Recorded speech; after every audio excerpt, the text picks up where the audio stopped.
All right, so welcome everybody. Thanks for joining us for our August Women in Architecture Committee meeting. I'm Anna Peltier, owner of AIA Landscape Architecture. And before we get started, we've got to read our antitrust compliance statement. I'm going to do that. It is the practice of the American Institute of Architects and its members to comply strictly with all laws, including federal and state laws that apply to AIA operations and activities. Accordingly, this meeting will be conducted in full compliance with those laws. Who do we have that just popped in? Is it Ann? It might be. Who's Karina? All right, so I'm gonna keep going, and why don't we do a quick round of introductions. First, I'll let my panelists, my esteemed panelists, introduce themselves, give us just a little background on who you are, where you work, what you do, what's your position there. Okay, I'm Amy Fincham Conley. For those who don't know me, I own Tilt 23 Studios. We are a high-end custom home design firm. So we do everything from the architecture to the art that goes on the wall, every aspect. So kind of in the range of $3 million and up. That's the spiel. Right on. Thank you, Amy. Angela, would you like to go? Oh, sure. I'm Angela Bigodi. I'm a principal at Van Wert Bigodi Architects. We are a firm of about 47 years. I came in around year 15 and became a partner in 2000. So I've been a partner for a little over 20 years, and we do about 80% of our work, if not 90% these days, is public works, county, city, state, and our work ranges from about 3 million to about 120 million. Thank you.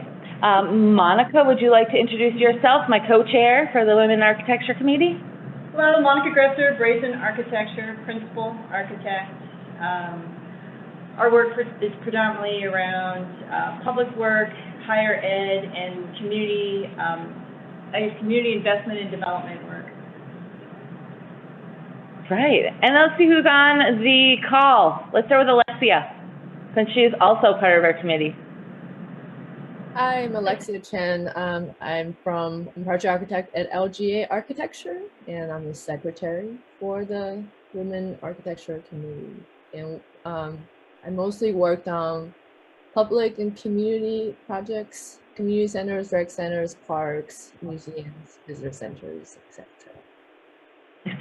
etc. Are you you're still our board liaison too, right? Yes, I am also that. Yeah. Gotta get the full intro. All right, let's do, I can't read the name now. Karina, am I pronouncing that right? I apologize. Yes, thank you. Yes, my name is Karina Ortega. I'm with Universal Engineering Sciences, third-party agency for inspections. I'm an architect too. I've been working here in this company for 5 years now. Wonderful, thank you. How about Melina? I will show you my very swollen face. I am Melina, and I work with Ann at Sparkflight Studios. I primarily do the multifamily housing at the firm. We are a small firm, but we do commercial, multifamily housing, and getting into the art aspect, public art specifically. I am a job coordinator and designer. I am still working on getting that darn license. I'm almost done, but still working on it. Thank you. All right, how about Christy? Hi, Christy Boyda. I'm with Green Vision. I've been there just now 3 years as of last week. And Anna, I just met you at bowling last week. Yeah, I just realized that was you. I mostly do marketing and business development for them. And we do lots of different things, being LEED, Green Globes, ESG, LEED for Homes, lots of different things. I'll let Rachel tell you a little bit more about what she does specifically on projects. All right. Well, then let's go to Rachel. Hi, everyone. Like Chrissy mentioned, I work at Green Vision with her. I do some project administration, and I pretty much just do all the behind the scenes stuff for our LEED and Green Globe certification. I help out with some of the sustainability audits, and yep, that's about it. So if you have questions about LEED specific details, I'm your girl. Thank you. And last but certainly not least, how about Adriana? Are you there? She might have had to step away. All right. So anyways, if she comes back, maybe we'll let her introduce herself if she wants to. I just wanted to give one little tiny anecdote or whatever, because it seems very relative to this group.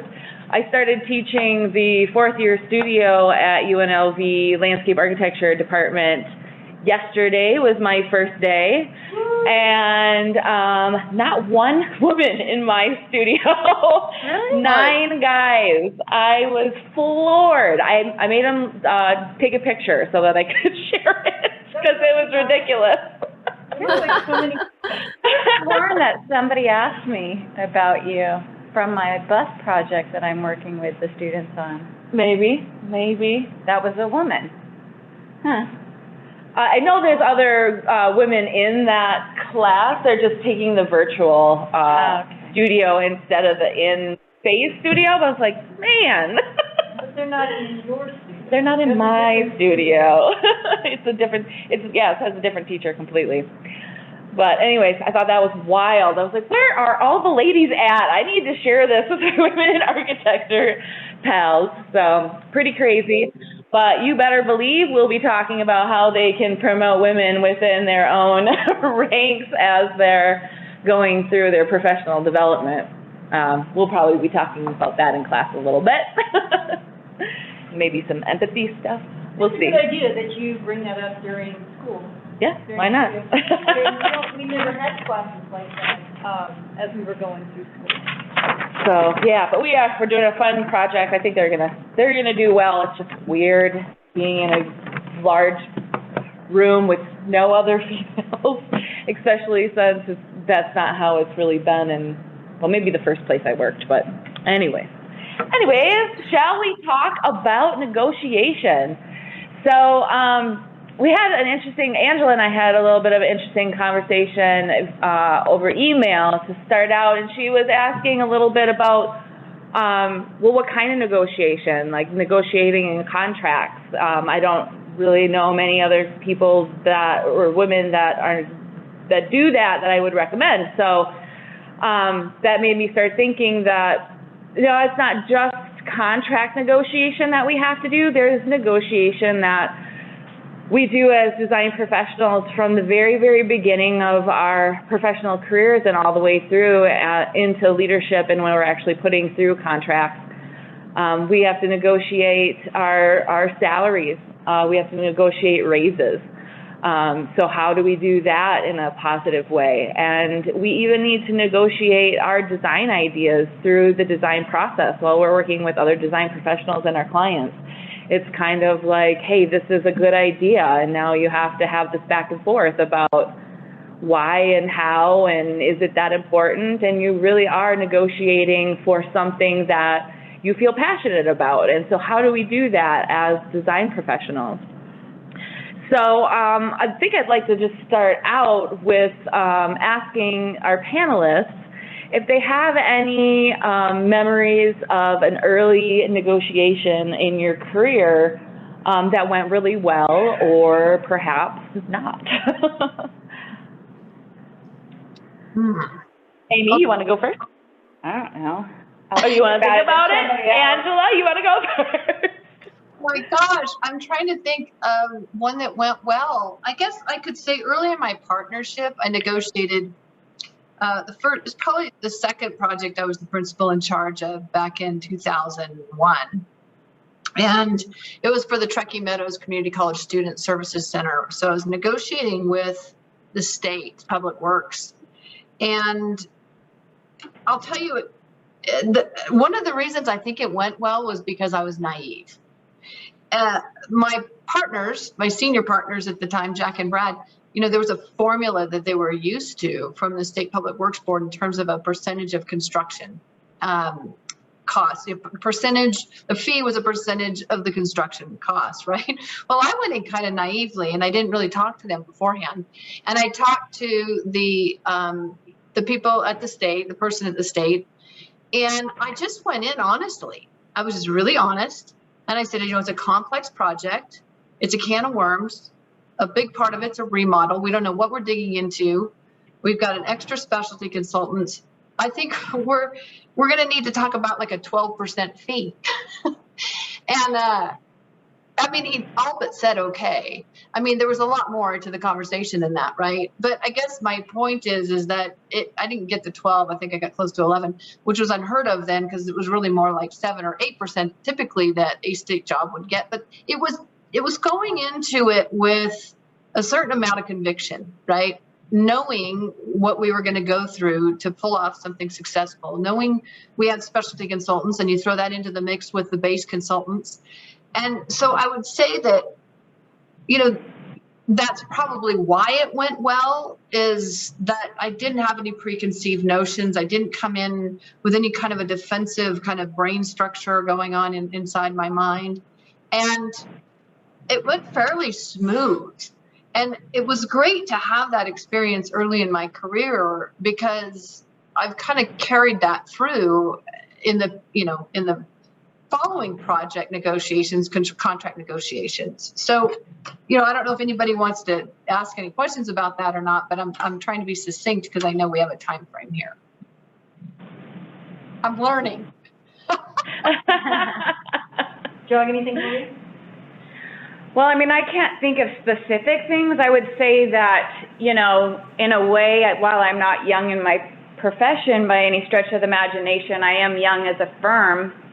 And, you know, I've always been able to effectively negotiate for myself in the workplace or presenting designs, but it's a whole nother thing when you're negotiating contracts with potential clients, especially when you're in a new firm and you don't have a huge body of work. You're asking them to entrust you with the entire process of their home, which likely they have maybe retired at this point and spent their whole life working really hard, and this is their dream home and it's their forever home. And how do you convince them that you're the right pick for them? And I would say that some of the things that I've learned in my first years of business is part of my negotiation is doing a lot of listening up front. It's really difficult to have a conversation with a client and negotiate with them and talk about what you can do for them if you don't know what's important to them. So I think part of negotiation is really understanding that negotiation is not about you. It's not about what you need to do their project for them. Well, it is, and it comes out as a fee that you're asking for, and hopefully it's a good fee. But, you know, I take the time and have several meetings with them just listening about what it is that they need, what it is they want, what it is that's important to them. And then once I have a handle on what those needs and wants are, then I can talk to them about how I can serve those needs. So I'd say that has served me quite well in being able to negotiate also my value, right? You're trying to show them what value you have. You're trying to set yourself apart from all these other great, amazing designers that do custom homes in the city and other cities. So you need to be able to know what's important to them. Very good. I know for myself, when I was starting out as a before I was even licensed, and then throughout, when I was working for other people, I had to negotiate for myself for every pay increase, every step of the way. They weren't just going to give it to me. There was no way. I think the management from where I was at just wasn't really paying attention to what people were actually doing within the office and didn't see the value, so I really had to fight for it every single time. I got licensed, no, nothing. It was, well, great, that just means you're minimally competent now. And it was like, well, hold on a second. I should get a pay increase because now I have extra value for this company. Got LEED certified, again, boo, nothing, had to fight for that. Every single time I hit a new level in my career, I had to fight for it. It was just never gonna come to me. But I know even listening to the other people in my office, while I was fighting for those raises, the men in my office were just getting them, which was insane. So I think there is a lot with confidence and being able to know what your value is and being willing to fight for it, for sure. So why do you think that negotiation skills are particularly important for women? Or are they? Are they particularly important for women? I think they're important for all of us. Sure. Men and women. I think, yeah, I don't think that's a gender specific kind of talent that everybody would be. I mean, to me, you come into the profession and you want to make a difference, and you want to make a difference for your clients. You also want to make a difference for your own quality of life, and you want to make a difference for the quality of life of the people who are working for you, whether they're staff or consultants, right? So I think that negotiating, it's so broad, right? I mean, you almost negotiate every single day in any conversation. When you're trying to make a point, you're trying to be effective, you're trying to, raise the bar, you're trying to push the limits. I think that, I don't know, sometimes I wonder, I thought about this when I said I would join the panelists here, and it just seems like negotiation has so much to do with your success, period, right? Like if you're just a great designer and you're just going to go design by yourself, well, you're probably not going to make a big impact, right? You got to be able to engage. You got to be able to convince without convincing, because when you try to convince somebody, usually they'll resist. So there's a talent, right? There's an art in the negotiation of anything we do in life. And yeah, I personally don't think it's a gender specific thing. I've got women in my office who kick ass on negotiating things, and I've got men who do too, and I've got women who just would like to recede, and I've got men who would just like to recede. So it's almost like it's a personality thing. Do you see any weight to the percentage of women versus percentage of men and their abilities to negotiate? Women, I will say, I'm sorry, here I'm a little biased right now because we've got 80% women, 20% men in our office right now. So I can speak from the point of view of women, I'm finding, are actually more direct. Men will do a little bit more elbow rubbing, and they'll be a little bit of a little more humor. I don't know if it's because we have a lot of women who are parents, and so they just don't mess with anything. Like, here's the deal, we're going to go with this. We highly recommend this for the following reasons. It's going to improve the design for the following reasons. If you want to go with less than that, I mean, they're quick on their feet, right? And they're representing the firm, they're representing the client in a way that the negotiations are about quality, right? And I feel like when you go into a negotiation, you got to know, what's the takeaway? Why am I negotiating this? Why am I negotiating a higher fee? Why am I negotiating for a different design concept, or a different material, right?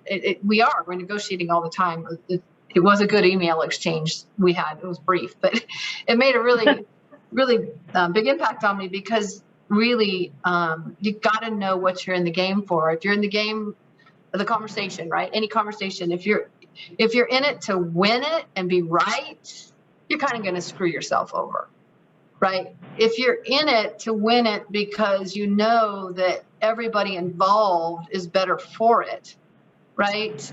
And sometimes it involves spending more money, spending more of that's a fun one, right? When you're going to spend more of the client's money, and there's a point in your career where maybe you question, am I just doing this for my own design significance, right? Or am I really going to make a difference here for the following reasons? And if you can X, Y, Z it, right? These are the reasons why, right? and then open it up for, like you're saying, listening, right? We're going to listen now. You throw it out there, and then you got to be able to listen defenselessly and listen open-mindedly, right? And I will say, that's not gender specific either. I've got some stubbornness in my office with the women that I would think the men would have, and vice versa. Like, so sometimes I don't know. I'm more and more not making it about gender, but that's all I'll say. For now.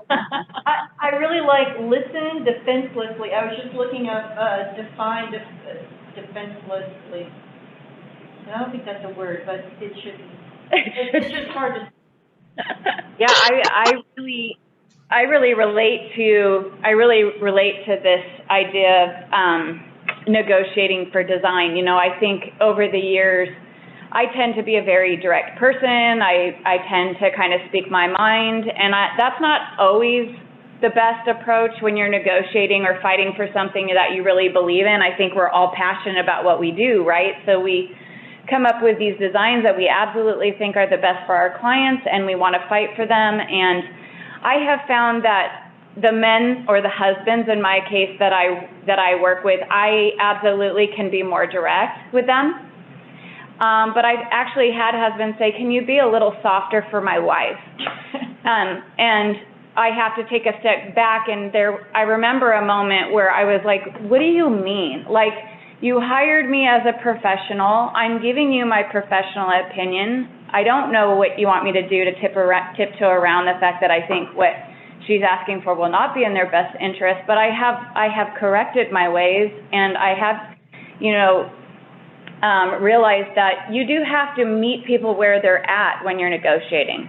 Not everybody wants a direct answer, and some people do. And I think it's important to adjust your personality and not be so direct if your clients or the people that you're negotiating with may need a little bit softer approach.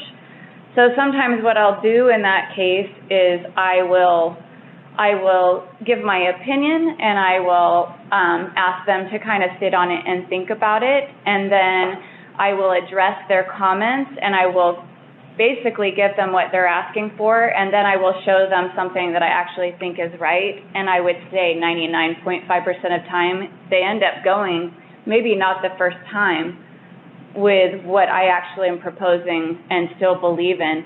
But it's not so aggressively, right? It's not so you must see my way right now, or everything is lost in this world. It's more of this is a process. Design is a process, and it's a collaboration, and it's going to be a back and forth. And so I really have become softer when I need to, and I think that just goes a long way. You get much happier, satisfied clients, and you can still get what you still believe in. You don't have to give something up for that.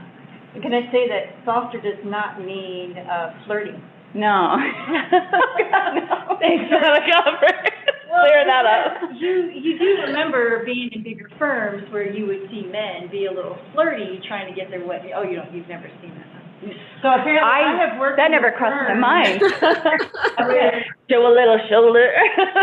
But it wasn't the women showing; it was the men talking about how beautiful you are or something. You know what I mean? And it was on the flirty side. I know. Yeah, gross. But this was acceptable many years ago. And maybe we're calling people out on that more and more, and that's why you don't really see it that much.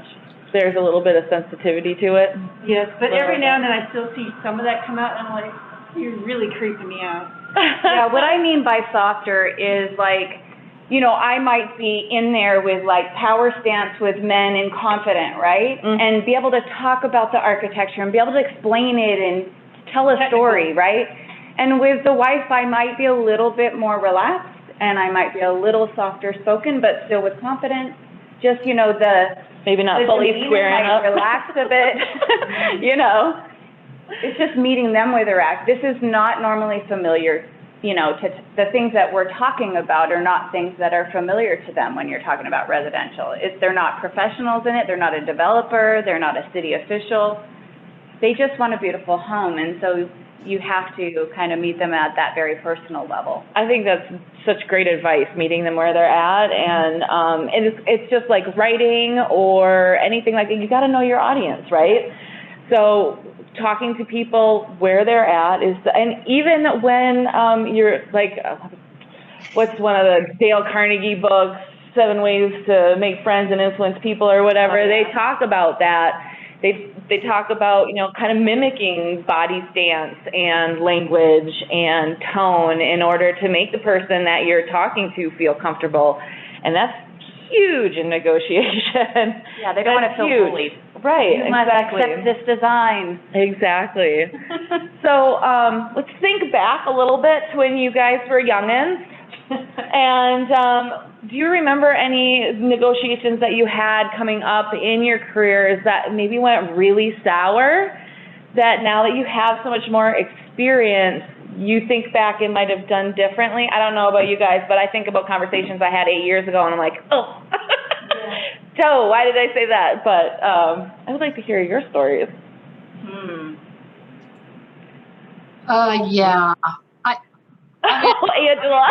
I definitely, you know, I definitely learned the hard way on some things. And I, you know, it's really hard when you feel like you're a trained eye, right? And then you get a client who thinks their eye is better than yours, right? And you got to put your name on it. And you're in the contract already. And so it's a design. This was a design negotiation, and I lost big time. I won't even tell you what the project is. But I came on too authoritative, right? Like, because this individual, I don't even remember his name, was so obnoxious, right? Like, just the ego was just so bold, and like he was just pretty much going to tell us how bad, you know, our concepts were and what he wanted to do. Like, it was just bad. And I got defensive. This is why I use the word defenseless, Monica, because, you know, unfortunately, he didn't fire us. I wish he would have, because we had to actually carry out his idea. And the stronger I got, the more he resisted. So earlier I was saying that I believe it's probably a psychology rule that most of us know, is that the more you go to a convincing stance, the more the person's going to resist, unless they're a doormat. You know, come on, most of us don't want doormats for clients anyway. So yeah, I think that there's such a grace in listening. And when since then, oh my gosh, it was, you know, there's so much to be said for learning by your mistakes. You know, you're so much better for it. And I believe I did become much better for it, for having gone through that one. And that is that when that's happened, because it does, everybody wants to be an architect. We all know that. I just go quiet. There's such a power in silence, is what I've found. I got a fly in here, sorry. Just shutting my mouth, right? Like sometimes, like I'm in a negotiation and I just have this phrase I can visualize, is like, shut up, Angela, just shut up and listen. Because usually people will talk themselves out of their stance. That's what I've found. Like, well, that was easy, right? Like at the end, all I had to do was listen, right? And they figured out themselves, because some people really just want to be the one to say they've figured it out, right? So yeah, just listening. And then sometimes it'll get to the point where I know I need to say, I have heard everything. I'd like a little bit of time. I'm going to go back into my own think tank, and I'd like to process and get back to you on that. You know, and I'll walk away from the meeting sometimes going, oh my gosh, how am I going to deal with that one? You know, they want to move that room over there. That just blew my schedule. My team is going to lose it, right? And, you know, sometimes you just get to process. And I'll come back to that, you know, same person, and I'll say, look, here's what I know is great about your idea. Boop, boop, boop. Here's where we're struggling with it. And a lot of times, if it's a guy, is there any guy on the line? So if it's a guy, they'll actually want to help you, like You get what I'm saying? I'm getting a nod right now. Like, you just, like, women need to be able to figure out how to stay quiet and open and receive, right? Because that's the natural dynamic between us and men, is just receive it. I do it with Brad all the time. Like, okay, that's an interesting point of view. And in my head, I'm like, that is not what we're going to do. And, I'll come back the next day and I'll just have a different energy, a whole different energy. And I'll say, hey, what do you think? I heard what you said. While I can see this, what do you think about us doing this? Because I think it'll get us this and this. And he's like, oh, yeah, sure. Yeah, I agree. And I'm like, well, wow. If I just wait it out just a little bit sometimes, right? Anyway. So not forcing it. That's huge. Sometimes you just gotta let it lie for a minute. Yeah. Alexia, do you want to chime in? I was gonna add that sometimes I would just, you let the idea get played out, and after a while, it works itself out that which one was the better idea in the end. Oh, yes, the truth always. That is true. Right. Yeah. That is true.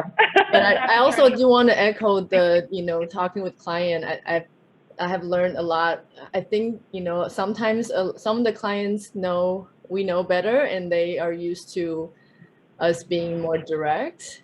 But sometimes there's different clients that, require what Amy was describing. You just have to take a softer stance. I couldn't just go out and tell them this won't work because X, Y, Z reason, because that's not what they wanted to hear some of the times. So I've been learning about that a lot. So recently. Good. It's hard though. It's definitely a skill that you have to kind of cultivate though, especially when you're hot-blooded in your personality in general. Sometimes I just want to fight, and I have to hold myself back because I know that this is the right way to do it, but oh gosh, this is not going to go well if I keep pushing and pushing and pushing. So yeah. What I'm trying to work on is my poker face, right? Like, I'm just so transparent. I wear everything on my sleeve, and I'm trying to just be chill and not be so, because sometimes even if I'm thinking in my head, like, oh, that is god-awful, that's the worst idea ever, we're not doing that, I'm trying not to show it on my face while I'm saying, let me think on that. I'll think on that next week when we meet. Let me know. I'll let you know my thoughts on that. But they can still oh, I could tell you don't like it. I was like, just let me think about it, right? I'm working on that. Yeah. That is hard too. That is definitely a skill, keeping that poker face. What I started doing with the poker face was because apparently I'm really easy to read, is I started saying, no, yeah, okay, yeah, my initial reaction is no, but that doesn't mean it's going to be no after I think about it. It just means that right now, I can't see my way around it, so give me some time and I'll come back around, maybe. Yeah. I think this needs to put down in the toolbox. Definitely is going in. You're getting lots of good tips out of this meeting already. I'm kind of excited about it. So the one time I can think of just something horribly going wrong, I don't know is of any value on this because it was so bad on my part. I must have been like 22. I was very, very young, and probably one of my first projects I was ever project manager on. And I mean, Chris Larson, bless his heart, I talk about him a lot. He would just go run these projects, Amy. And I was like, okay, which is how you learn and why you have these experiences. But I was working on this guy's office building, and I really wanted to go in a modern direction. And he was at first really open to it. So we had a couple different concepts in the office, and there was definitely favorites among the office, but he wanted to go down a more kind of Spanish-looking bad version of the office building, and so I told him that I thought it looked like a Taco Bell, and it did not go over well at all. It was really tough for a while. Way to find the flag. I didn't recover for a long time. I think we lesson learned though, I bet. I do like Taco Bell though. That was good. But the architecture, not so much. So anyways, don't do that. We've all done it. Maybe. Yeah? I didn't say Taco Bell, but. Yeah. Yeah, sometimes it's hard to hold the old tongue. Shut up sometimes. Sometimes you just gotta shut up. Be quiet.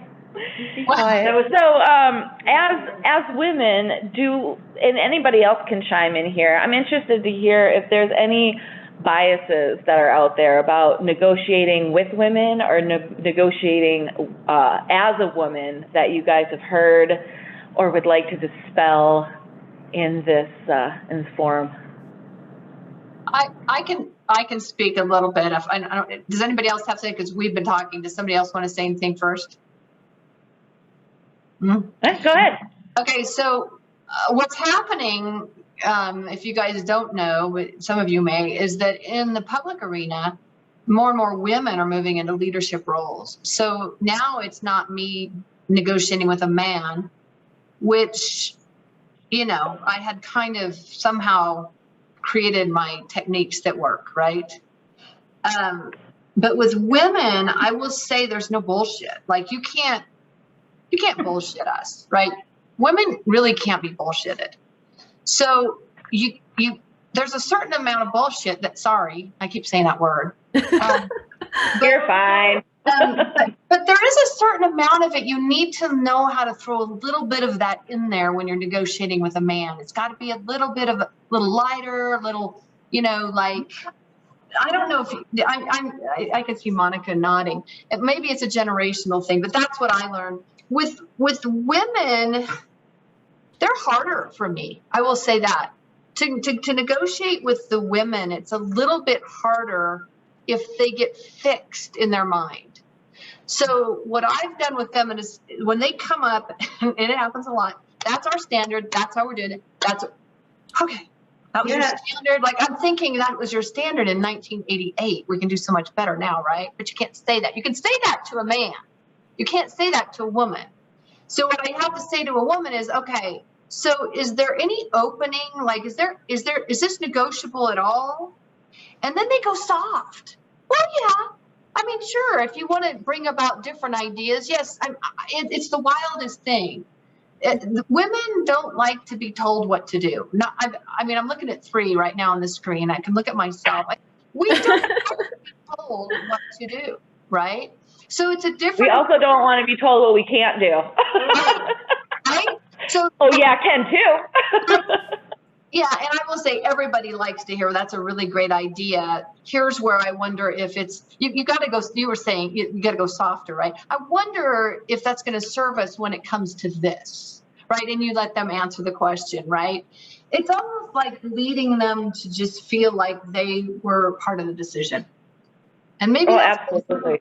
Both men and women. But I just noticed for women to get into the leadership positions in my clientele, they got to be badasses. And if they've been told to hold the line on something, they'll hold it. And I have to figure out how to soften them sometimes. It's a little different.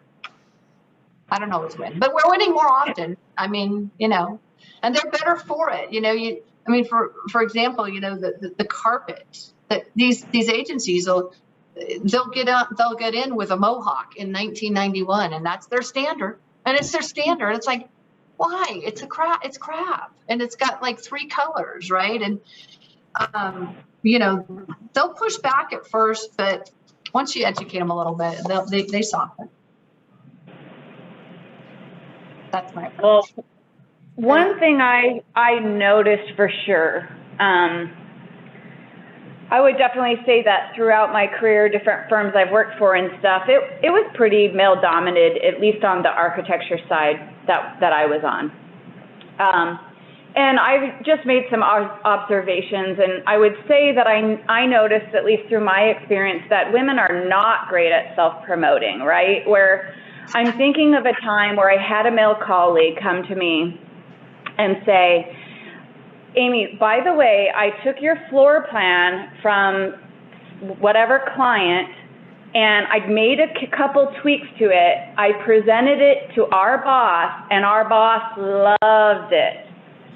And I told him it was mine. And I'm just thinking to myself, well, you're a schmuck, right? Like, first of all, you're admitting it to me, but it kind of was a theme, right? Where men would not only praise themselves, but praise themselves for work that wasn't really truly theirs. And they have no problem with that. Where women are like very apologetic and, well, I'm not sure. And I think that's a problem, right? I think we need to believe in ourselves. We need to be willing to promote ourselves if we want to be taken seriously. I think, you know, if I had an employee come to me and ask for a raise, which I have had several times in the short couple of years I've been in business, I want to know what value that they're bringing for that raise. I don't want them to tell me, well, look, I'm about to have a kid and, you know, we really need the money. I'm not insensitive to that everybody has needs, but that's not going to be a reason for me to see why this, you know, added expense needs to be, unless they can say, look how much I have grown since you hired me, look at these skill sets, I'm now able to manage these small projects. I just really think we need to be able to talk about what value that we're adding when we're negotiating to an employer or to a client.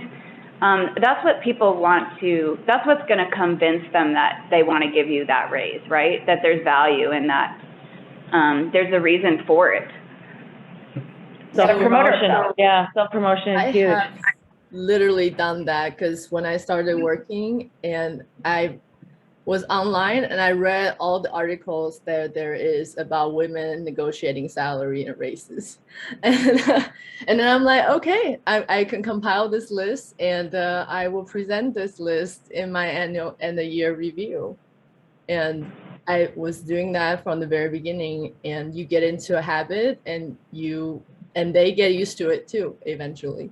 And I don't know if everybody here has annual reviews or even more than annually reviews in your firms. Yeah, we do annual. We do annual, but sometimes they have to ask for them because we forget that we haven't done them. So sometimes we're a little busy, but they sort of say, somebody will say, hey, have you done reviews? And, you know, we'll say, no, oops, we'll do that. But yeah, and we review people on their anniversary dates. So sometimes I forget who got hired when, and I have to ask, I have to go look into the file and remind myself. But it's almost, I mean, people have been with us for like 15 to 20 years now. Most of them, we have longevity, which is good. So it's almost like their birth date. I kind of remember most of them. And so, but I think that I'm trying to think how my staff approaches me. They don't usually, we just usually give them raises as often as we can or bonuses. A lot of times, I'll say this on the salary thing, I would caution people to always look for their compensation in the salary, because as a business owner, you don't consider somebody's payment only in a salary, right? A lot of times it's, hey, I'll give you 2 more weeks of vacation. You're busting your butt. You need some relief. You know, sometimes it's a bigger bonus. Sometimes it's another perk. You know, when people start really get into an associate level, you know, we'll give them a credit card and it goes towards their gas, right? And any kind of supplies that makes them a better professional, whether it's books or whatever, right? I mean, or an AIA membership or something like that. So there's incentives, and I think that a lot of times people just look at that salary like, oh, I'm only making $82,000 a year, you know, and my, you know, so-and-so's making this, and I hate it when they do the comparison. I swear, I just want to say, get out of my office. I don't, but if anybody does a comparison, that's just kind of a jerk move, I think. It's like, where's your value? What is your value to us, and why? If you don't think we're valuing it enough, let's talk, right? Yeah. So that's what So I'll say. on the flip side of that, have you had people that you've either interviewed or are looking for promotion or raise that overly promote themselves, that negotiate beyond their means and abilities? Yeah, we don't hire. And We don't hire. what's that? We won't hire them. We specifically will say, we've done this with consultants too, like, I'm sorry, you're just way out of the ballpark. And unless you can negotiate and the next day we got to go somewhere else. Usually they negotiate really quick, right? But also Brad and I have had to tell people, thank you very much. You've obviously got a lot of qualifications and we'd love to have you on board, but we can't pay you more than we're paying ourselves. I mean, some people they literally want more than what Brad and I make. And the answer is no. If there's somebody else in town that'll hire you for that, then that's great, right? And I do think that this generation is different. We're fortunate. The millennials tend to hop. Like the Gen Xers, they get the job and it's like, I'm going to stay in there and I'm going to plant my flag. This is my home. This is where I'm going to add my value. Right. And the millennials, I get threatened as an employer, like, God, I could lose this person. I just spent 7 years investing in their professional growth and giving them all these opportunities. All this, and Brad and I laugh sometimes, like, gosh, I mean, we're going to end up having to pay some of these people more than we pay ourselves. But it's because they're so willing to hop for the money. So I think that I don't know if you're noticing this as a business owner, but you really have to build a lot of camaraderie and a lot of relationship, like honoring people. And because an employer can't always make it up in salary. One of the things that is at least us as business owners, we often keep salaries low. So, I mean, if you've heard the beat on the streets, Van Wert Bigoti doesn't pay that well. Well, I hope that's not it. But we make it up in 2 bonuses. So we'll give like an end of the fiscal year bonus and then an end of year Christmas bonus, right? And it's working out really well because if we have a tough year, we're in it together and the whole firm knows it. We're all in this together. We can't give you that kind of a bonus. And we warn them every time. Some of the bonuses are really big. We're having a banner year, we're celebrating, right? So their overall perceived salary is high. Well, there's some years it sucks. I mean, you're just hoping you can keep the doors open. And so, the bonus goes way down and we just ask them to stick it out with us. And so far they do.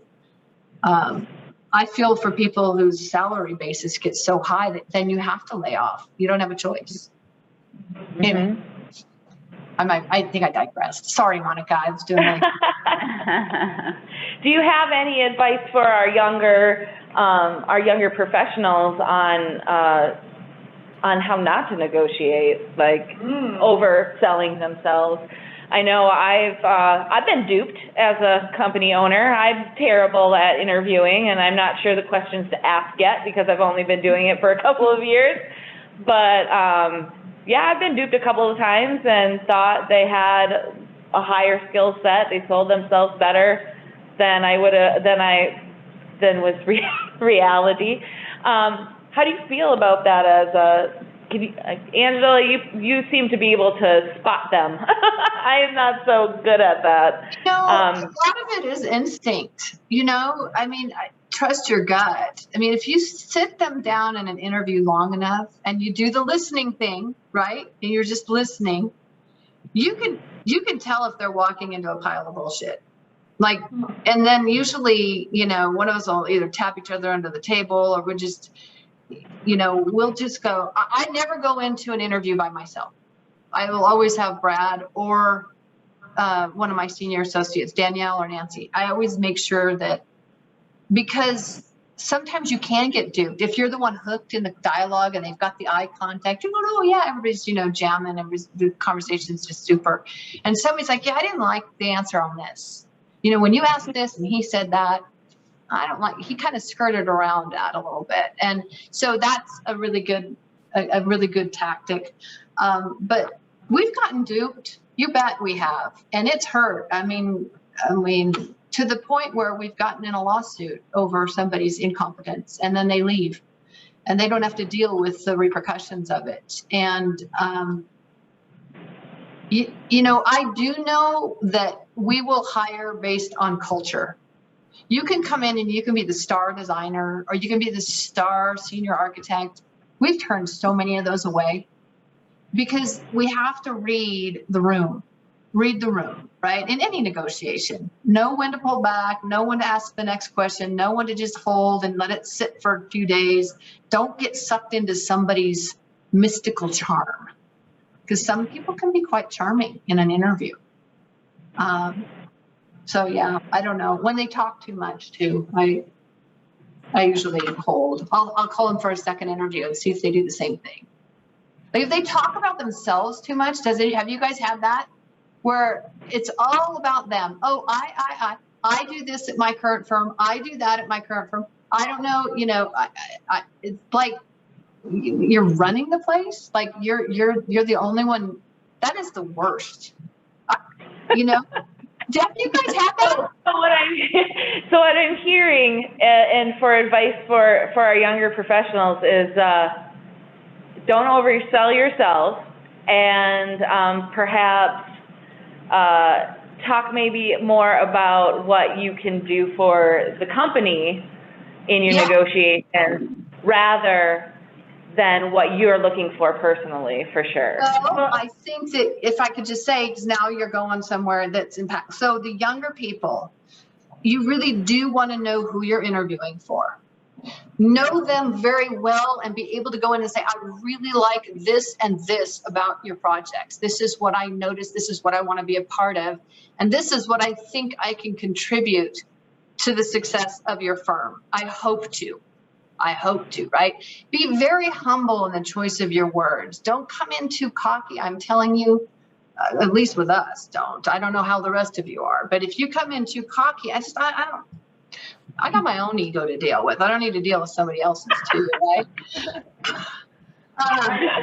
But I like it when somebody, if they don't say it themselves, I'll say, why did you choose Van Wert Bugatti to interview with? Why didn't you choose Carpenter Sellers in Vegas or, Hirschnau Klippenstein? Why us?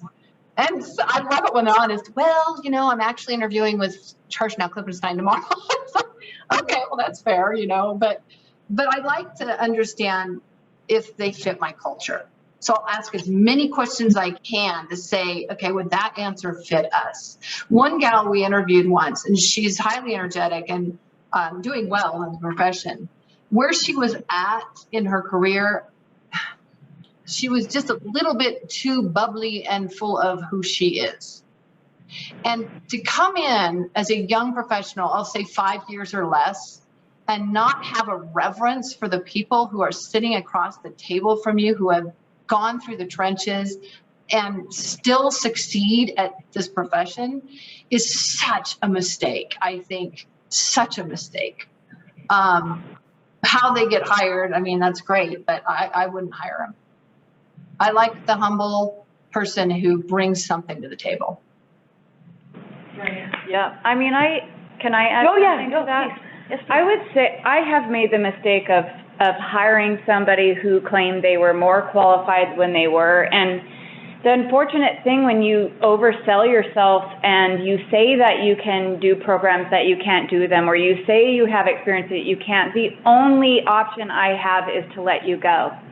Whereas, because it probably means I hired you at a salary that is with those skill sets. And even though you might be able to get there, I don't know that I have a year to overpay you, that I can afford to overpay you for a year until you can get there. And so I only have one option to say, you might have worked out, I will never know, because you overstated what you're able to do, and I have to let you go. I try when people come in, I always train everybody, no matter where you are, because we have certain processes that we've developed that we want everybody to be on the same page. So we take the time to make sure everybody's doing things the same way, whether it's how you run software or how you approach a project with a client, how we talk about things, just so we have that culture where everybody feels like everybody's doing their part. We don't have confusion. So automatically you will get training in my company, but you won't get training to do jobs 5 steps ahead of where you are. right? And so I would say the advice would be, do not oversell yourself. It doesn't work out well for you. It doesn't work well for the employer that's going to hire you. I would also agree that I want somebody that's confident and really believes. Like if I have a woman that's coming to interview with me and she's like, well, I can do some things. No, I don't want you to be able to do some things. I want you to be a badass in my company and be able to talk about your ideas and your thoughts. But I don't want you to come in and say, oh, I'm the absolute best. I'm going to change everything about this company. No, you're not going to do that. We're a team here. And what I want you to do is fit in nicely with this culture that we're trying to create. And everybody is going to want to be able to work with you because you're pleasant to get along with and because you're confident in your work but not too cocky and you listen to other people's ideas. So I think those would be my advice.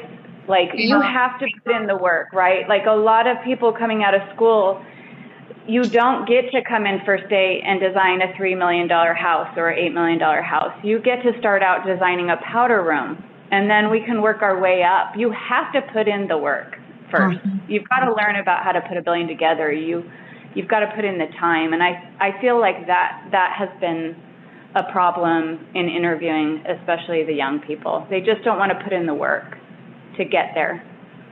I don't think they realize what it takes. Or maybe that might be it too, They don't have the experience to know that that's what it takes. But we know where we were at 5 years, and we know where they should be at 5 years. They could be plus minus where we were at 5 years.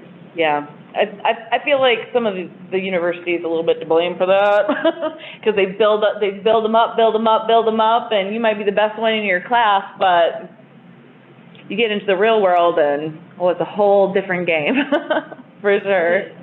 So I want to introduce Anne. Sorry, Anne, we were kind of in the middle of something in the middle of a conversation, so I didn't want to stop it because it was going very nicely. But I would like to introduce Anne. She's our third panelist. Why don't you introduce yourself? Tell us a little bit about yourself, where you work, what you do, and your position.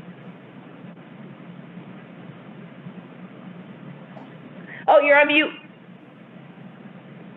For the moment, I'm live from a Starbucks, but I'm principal with Sparklight Studios, so I'm principal and founder. And our practice areas are primarily multifamily, commercial, and public art. And we've got a team of 5. So certainly have gone through some of the things you're just talking about with hiring, and happy to discuss contract negotiation too, if those questions are still on the table. Yeah, if you have anything you want to chime in with, we've talked about a little bit about contract negotiation, but I think Angela wanted to get into that a little bit more as well. Correct me if I'm wrong, Angela. But yeah, why don't, is there anything in particular you want to talk about with contract negotiation? Tips, tricks, best practices? Core practices, no-nos?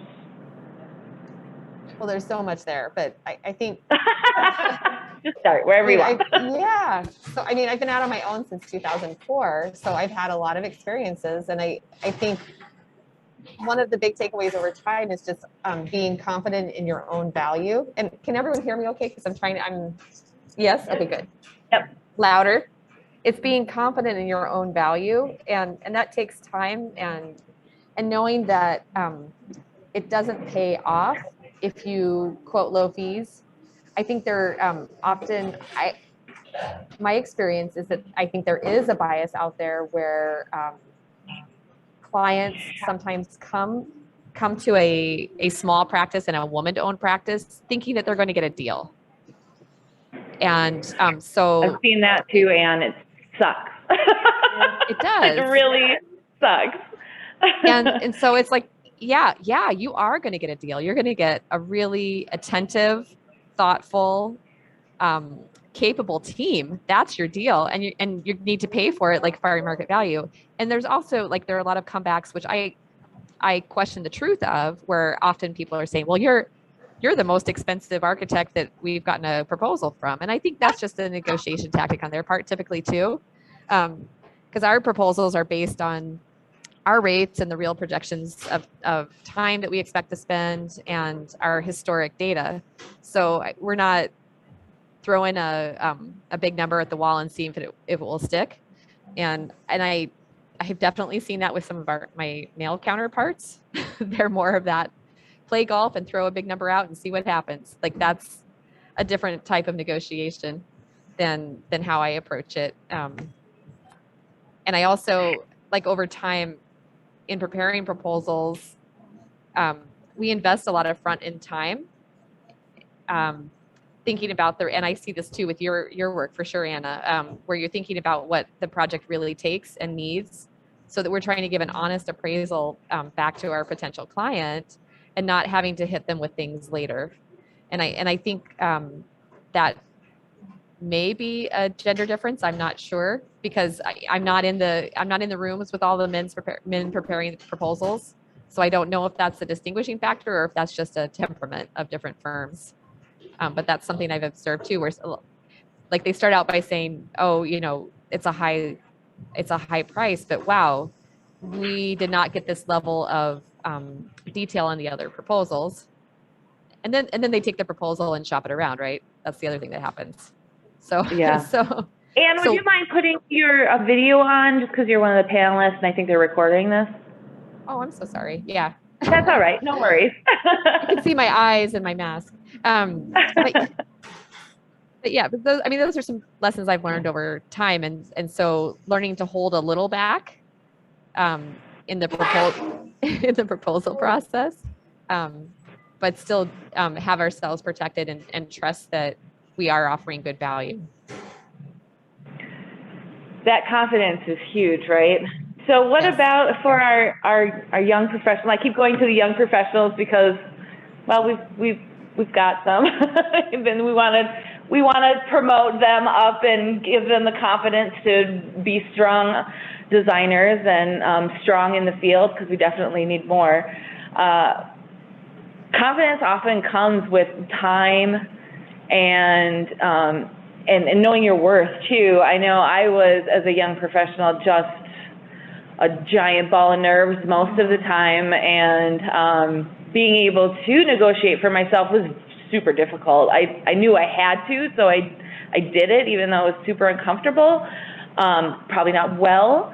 But now that we've got all this experience under our belts and the confidence that comes with that, and with having projects built and successful projects, a lot of a confidence comes with that. But do we have maybe some guidance for our younger ones in dealing with some of those early nerves that we all kind of struggle, well, some of us struggle with?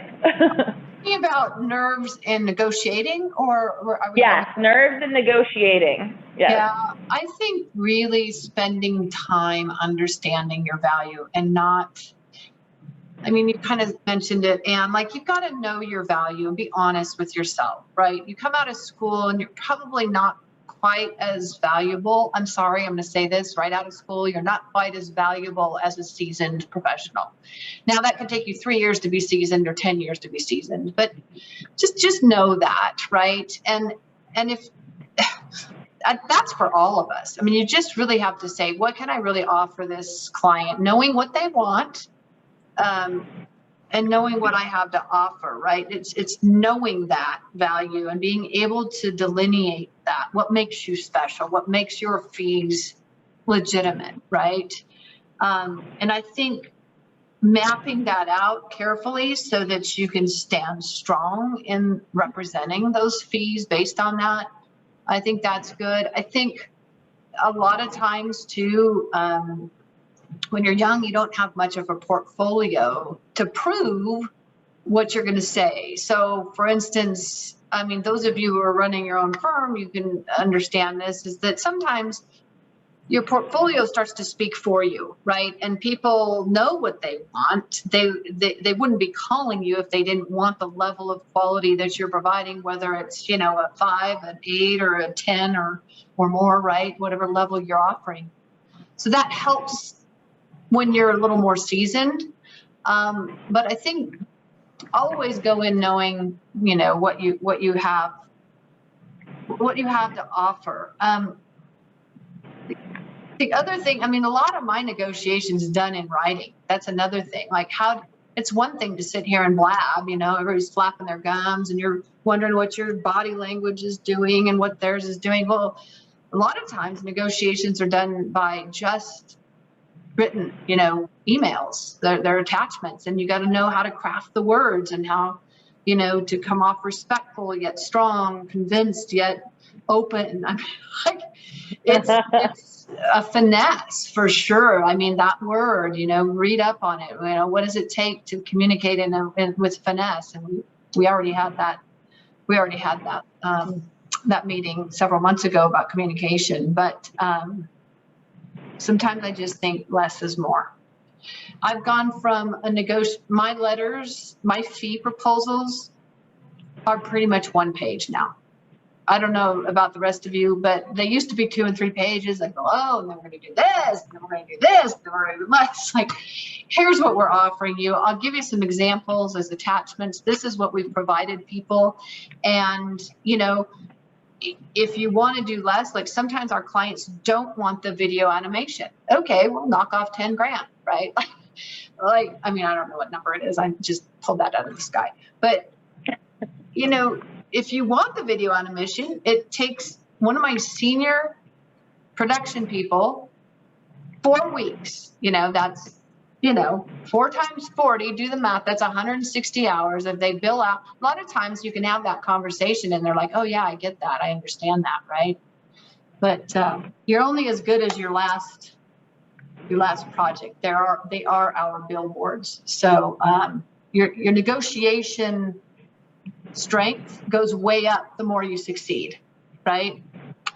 I think. I don't know if the rest of you feel that way. I like the comment on and being able to have that very honest and open discussion of this is what it's going to take, right? That a little bit of transparency. And some people hate that, but I think it's going a different way these days. Offices are more transparent about fees and costs, and it seems like we're a little more transparent with what we're doing with our clients too, at least what I've been seeing. Yeah, I think so. Yeah, and being okay with being transparent with your abilities, transparent with what it takes. Yeah, I mean, I would say for the young folks, I remember being, you know, early in my career and managing projects and, you know, being at the office till 1, 2, 3 in the morning, whatever it took to prepare for the meeting for the next day. Now it might take me a half hour to prepare for that meeting for the next day, because just through experience, it's like my staff looks at me and they're like, how do you redline drawings that fast? Well, it used to take me weeks to do that, what I do now in a couple hours, right? So for the young people, it's just know your shit, like be prepared, go in prepared. The more you know, the more confident you can speak about it. And I think that's just, you have to put in the work when you're young, because as you get older in your career, you won't have to put that much, you become more effective, right? That I was explaining this to my staff. Well, I can either hire a very senior person or I can hire, you know, a few interns, but I know I'm going to get it quicker and more efficient, and I'm not going to have to take as much of my time to do that, right? And that's just kind of how it works. You have to work harder when you're younger to have the knowledge and the experience. Take that time to do that. Hopefully you work for somebody that understands that it's going to take you a lot longer. They've accounted for that, and they're going to appreciate that you're very well prepared for your meetings. Okay, I have something else to say on that, if you don't mind. So we have a theory, and it works for us. It does take you longer time. Now, I've had maybe one intern that got their nose out of joint because they felt like they were working all these hours and, you know, they should be paid more. And here's our theory. It does take time. You know what? Sit down and shut up and pay your dues, because the rest of us did it, right? You pay your dues. And if you're with a company that's reputable or, you know, puts their all out there in this profession, then you're going to have something to learn from them. And that's part of what you get by being there, not just a salary. You get to snack on the cheese of all the people who have gone before you, right? So consider that one of your perks. And you will get paid. Trust me, if you put the time in and you build your value, you're going to become a commodity in this profession. And I've got chills right now. I mean, like, I really believe in that. I can tell a lot of people here have put in their dues, and it's okay. You're not the only one that's had to do it. You know, this profession, it's like birthing a child. You just gotta wait your 9 months, and then you're going to get the prize, and just go through and do it. And you'll get a lot of respect from your peers and your superiors for doing that. People aren't trying to use you as an intern. We're not. Just so you know. Yeah. Amen. Yep. We have, we're done at 6:30, right? Yep. Oh, yeah, go ahead. So I'm going to say, as a younger person on the call, that I totally agree with everything that was being said here, because I think, and somebody mentioned the schools are at fault partially, because I think the school trained everyone thinking they're going to graduate and go design a building. And that's just not, when they couldn't design a stair or a powder room. And a lot of people think also mistakenly that you only design stuff when you design a whole building, which is not true. You design every aspect of the building, and you got to learn from all the different pieces that you get to do as you start out in the career. And I think one important part, I think, for younger professionals is you should be observing how these project leaders, how they deal with projects.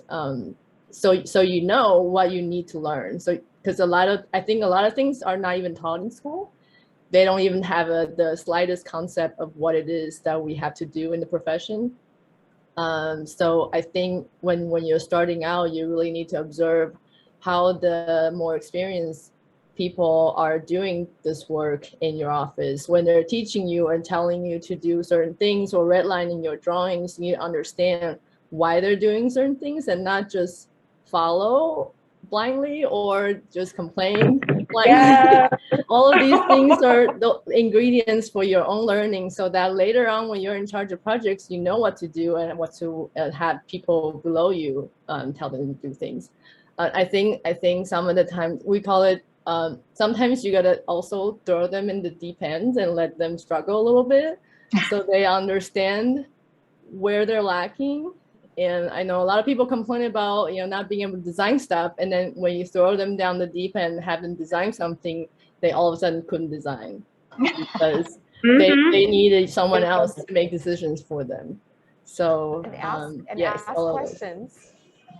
Like what you're talking about, not only just take the red lines and take the information in, but actively ask questions.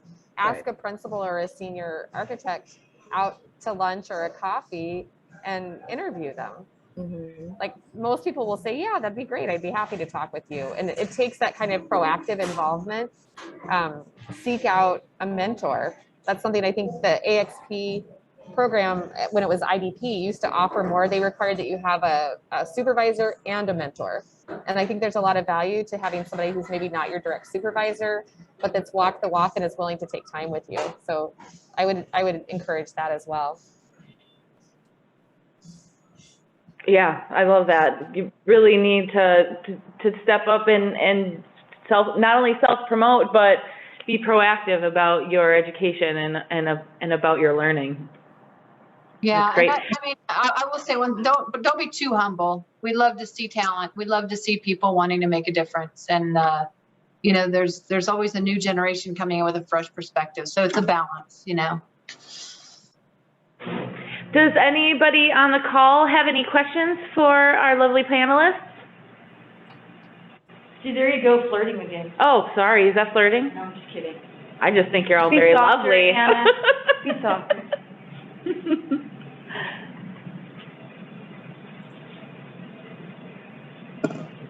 All right. All right. Well, Heard enough. Yeah. That's enough. Well, we are just about out of time anyway, and I think this is probably a good place to stop. We went through most of the questions that I had sent you guys, so that's good. I didn't come prepared. Oh, that's all right. You're fine. You're fine. So thank you all for coming. If anyone does have interest in being a future speaker or has a topic that they would like us to tackle on future meetings, please feel free to send us an email. Mine is Anna, A-N-N-A, at arialandscape.com. You can probably find it within our newsletter somewhere in our Women in Architecture newsletter column. That's what it is, column. I think both of ours are there. All right, so either me or Monica. If you know somebody who you think would be a fantastic panelist, throw us their name as well. You might want to ask them first, but feel free to throw us their name as well. We love to hear the stories coming out of our architects and designers in Nevada. It's pretty exciting, and we've had some really great conversations this year, and so we're looking forward to keeping it going next year. All right. Well, thank you guys. Thank you, Anne, Angela, Amy. We've got the A team today. Thank you. Also A. And thank you all for joining. Yeah, I pity the fool, right? All right. Thanks, everybody, for joining us, and you have a wonderful rest of your evening. Good night, guys.